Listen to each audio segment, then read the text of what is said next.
This video is brought to you by Scopic.com. Get yours now.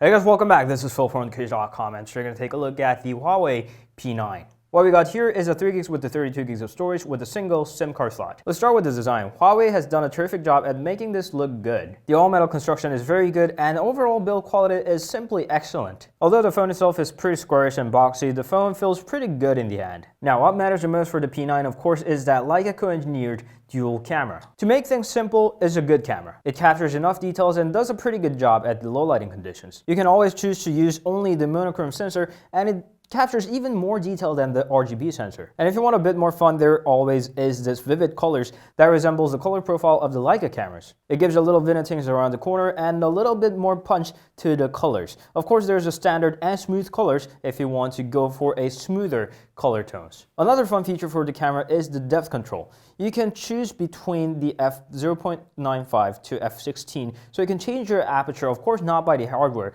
Through the software, it morphs the photos, so it gives a little bit of out of focus effect to your photos. The best part is that you can change the focus even after you already have taken a photo, and you can use the little filters to give your photo an extra little fun. The only thing that I can probably ask for is to get more filters than 5. Pro manual features are available in both still and video, like the focus control over here, but the video does not support 4K recording, and that's a bit disappointing for a flagship. Enough with the camera, people care about the audio as much these days, and the speaker grill on the bottom is okay, it's pretty good, it makes a good sound, but it would have been better if it had a stereo speaker like its bigger sibling. Now to the essential internals. You can unlock the phone by Fingerprint Sensor there. It's very fast and accurate, and on top of that there are gestures, so you can just swipe down from any screen to pull down your notification bar and pull back to put it back up. It also works for taking photos, answering phone calls, and in the gallery, so you can swipe your photos left and right. While there are cool, neat features, I'm not exactly the fan of the Huawei software over here. To start with, notification bar shows the app icon itself instead of the icons that they want to show you. The icons on top are too small, so I have to try really hard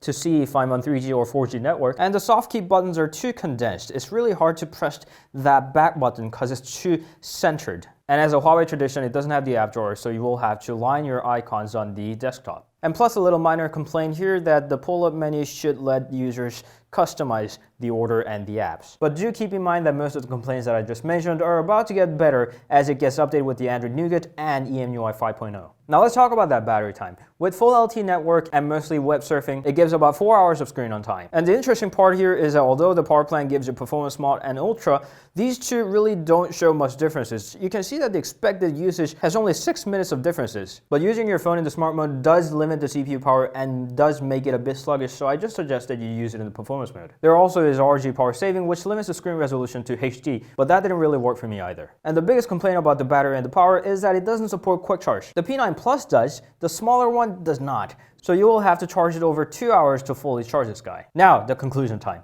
How is P9? It's a good phone. It's got a powerful CPU, not so much GPU, an average battery, a pretty good speaker, and a fun and performing camera. But does it overwhelm over the competitors like the Galaxy S7, Galaxy S7 Edge, or the iPhone 6s and 7? I'm not quite sure about that. I can see that Huawei is pretty proud of their work, and I think they deserve to be. Do you have to buy the P9 over others? I don't think so. But can you buy a P9 and not regret about it? Yeah, I think it's totally possible. If you like the looks, if you like that Leica filters, and if you happen to like the Huawei software for some reason, yeah, I think this could definitely be one of your options. That's pretty much about the Huawei P9. I hope it helped, and you can always meet up on Instagram, Facebook, Twitter, and Google+.